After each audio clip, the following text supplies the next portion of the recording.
Hi, I'm Andy Olson, co-founder and CEO of Inherent Biosciences.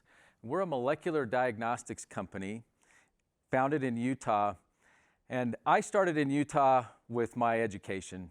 I came to Brigham Young University here in Utah, and I started studying molecular biology. I initially was going to go on the path to medical school and started preparing for medical school. And then I got sick, and I got mono. I had just gotten married. I'd been married for 6 months. I got mono. It knocked me down completely.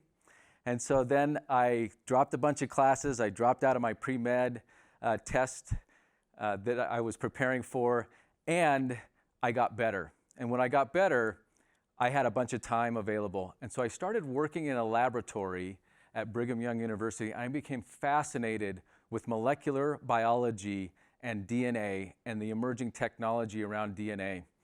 And so that put me onto a path of either going academically and getting a PhD or going into startup biotech companies. And I decided, my wife and I, we both decided to avoid the academic path of 5 to 7 more years of school and go into biotechnology. And I started in a small biotech company in Texas. It was a great experience, and that got me excited about and energized about doing startups.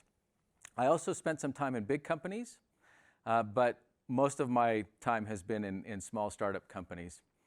And so why Utah? Well, the ecosystem in Utah has amazing universities, talent, and also it's an amazing place to live. And so as I've gone through all these different companies, I decided to come back to Utah and start a company here because of the reasons that I just mentioned. And when I came here, I had some friends who were going through infertility. This is Emily and Bronson. They were actually students at Brigham Young University, where I went to BYU as well. And they had been trying to get pregnant for over 2 years. They spent $80,000 mostly out of pocket, and their doctor said they had unexplained infertility. And that caught my attention. I started looking into what's the technology, why can't they explain this infertility, and what can we do to solve it? And so we started to identify that there was technology out of the University of Utah and some other universities in other parts of the country that we could license and bring into our company and get a company started to perhaps solve this problem. You see, it's a big problem. 1 in 8 couples experience infertility. And so you probably know someone who has gone through this.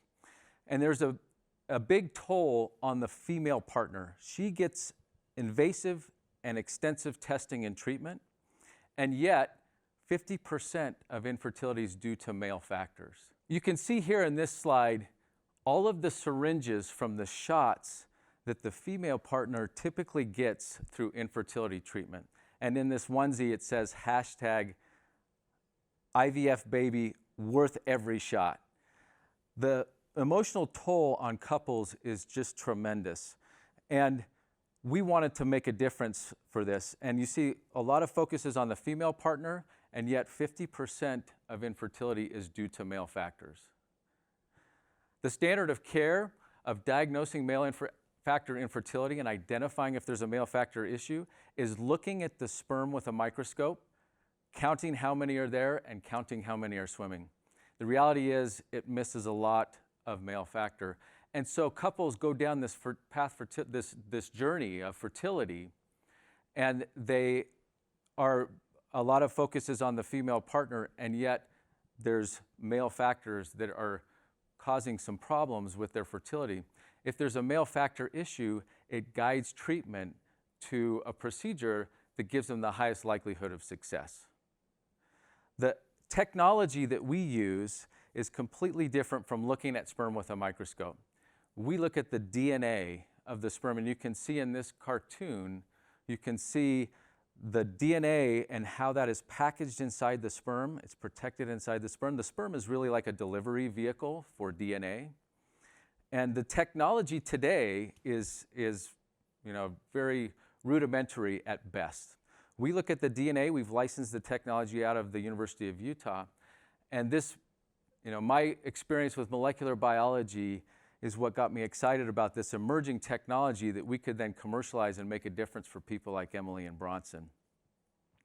So by identifying if there's a male factor, the standard of care is to guide treatment to a procedure called IVF with ICSI. IVF stands for in vitro fertilization, and ICSI is intracytoplasmic sperm injection. You can see here one egg and one sperm being injected into that egg, essentially doing the job of the sperm for it. And this is about a $20,000 procedure. Emily and Bronson went through 2 cycles of IVF, and prior to that, they went through multiple cycles of other technology that didn't work.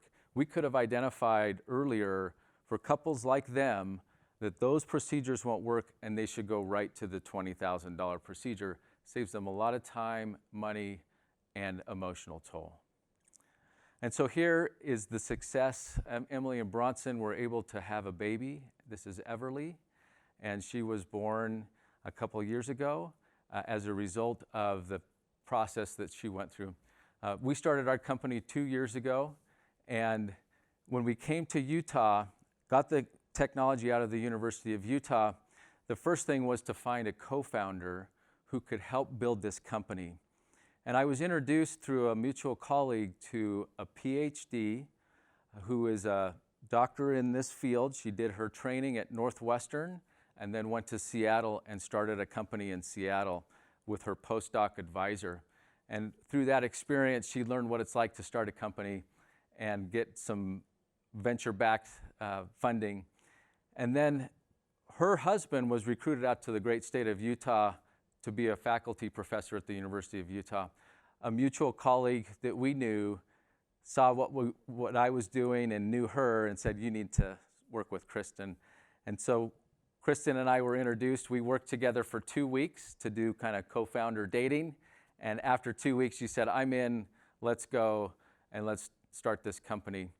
The technology that we use is much broader than just treating infertility and helping in diagnosing infertility and helping couples. It has broad application, and we're excited about what the future holds, particularly in the state of Utah with the talent base, the additional opportunities with diagnostics companies that are already here, and also therapeutics companies that we can partner with in this great ecosystem.